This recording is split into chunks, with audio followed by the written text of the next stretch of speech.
आपकी एक सब्सक्रिप्शन हमें बेहतरीन वीडियोस बनाने का हौसला देती है। चैनल को सब्सक्राइब करें और बेल आइकन भी साथ दबा दें। हेलो दोस्तों, आज की इस कहानी में आपका स्वागत है। मेरा नाम दिव्या है और मैं पंजाब में रहती हूँ। मैं दिखने में बहुत सुंदर हूँ। मेरी नीली नी आँखें, सुंदर बोआ और गुलाबी होंठा, कमर के नीचे तक लहराते काले घने और लंबे बाल हैं। पूंछ और निस्फ फीट की हाइट है और मेरे कोमल शरीर पर जगह जगह एक से बढ़कर एक प्राकृतिक सुंदरता उभरी हुई है। और मेरे इस शरीर के उतार चढ़ाव को देखकर कोई भी मर्द या लड़का अपने कायालों में पूरी तरह से खो जाएगा। मेरी शादी को 5 साल हो गए हैं। मेरे पति एक व्यापारी हैं। पैसे की वजह से वह अपनी पसंद की कोई भी चीज़ लिए बिना नहीं रह सकते। चाहे वह कोई चीज़ हो या कोई महिला हो या लड़की, जिसे भी वह पसंद करते उसे किसी भी तरह हासिल करके ही रहते हैं और उसके साथ संबंध भी बनाते हैं। मेरे पति घर पर कम और बाहर ज़्यादा समय बिताते हैं, इसलिए वे घर में ज़्यादा नहीं रहते। इस कारण मैं भी उनसे कम नहीं हूँ। मैंने भी अपनी ज़िंदगी में बहुत मस्ती की है। हमने अपने घर में एक नौकर रखा था। अचानक उसे नौकर को घर जाना पड़ा तो मैंने उससे कहा, तुम घर जा रहे हो तो यहाँ का काम कौन करेगा?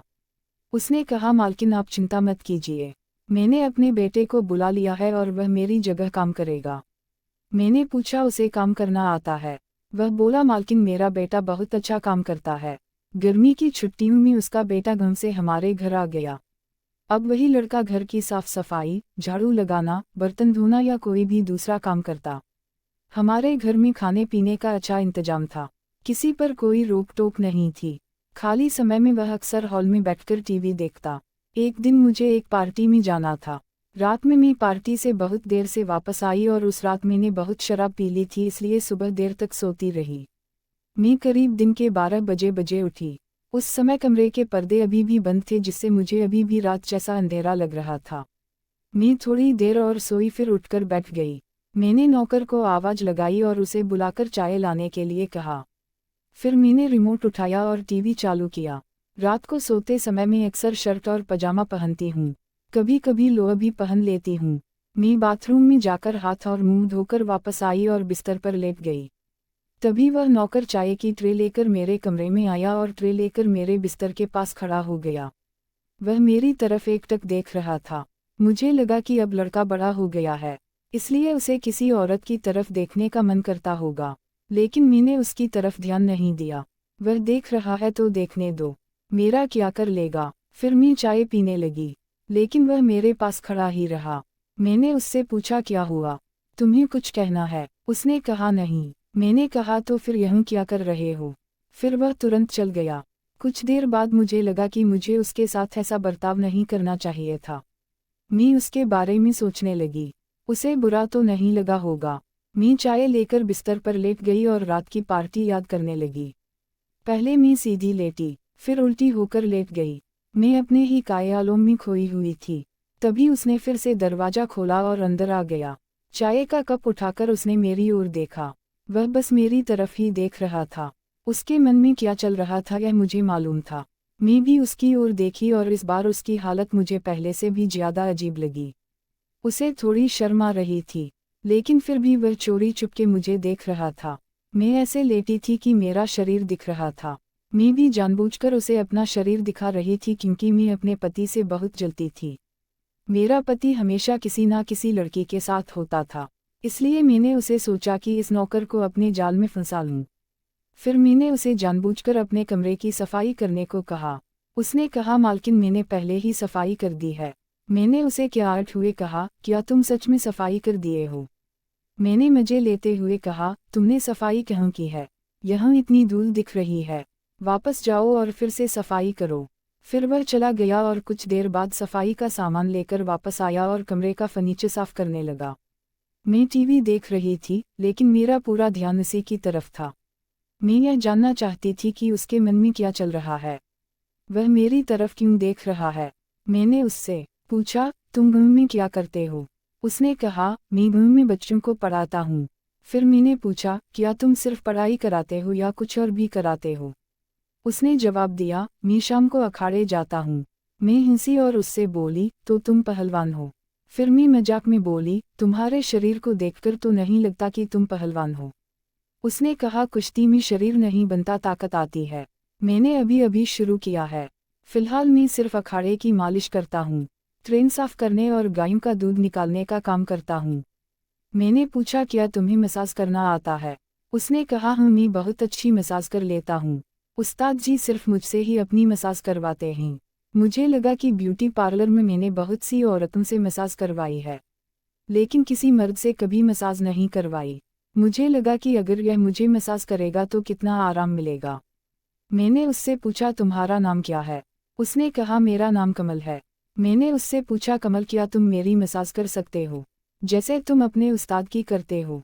यह सुनकर वह शर्म से लाल हो गया और कहने लगा मैडम मैं आपकी मसाज कैसे कर सकता हूँ? आप एक महिला हैं। मैंने कहा मैं महिला हूँ तो क्या हुआ? जाओ किचन में तेल की बोतल रखी है, उसे लेकर आओ और मेरी मसाज करो। वह वहीं खड़ा रहा और कुछ बोल नहीं रहा था। फिर मैंने कहा अगर तुम मेरी मसाज नहीं करना चाहते तो मत करो, जाओ और अपना काम करो। वह अब मानो किसी कसमकस में फंस गया था। वह सोच रहा था कि अगर उसने मालिश की तो उसे मैडम के गोरे शरीर को छूने का मौका मिलेगा। कुछ देर तक वह वैसे ही खड़ा रहा। फिर मैंने उससे कहा तू किस चीज़ का इंतजार कर रहा है? जा और तेल की बोतल लेकर आ। वह किचन में गया और जैतून तेल की बोतल ले आया। मुझे भी कई दिनों से मसाज नहीं मिला था और मेरा शरीर अकड़ गया था। मैं सीधा लेट गई और वह मेरे पैरों के पास आकर बैठ गया।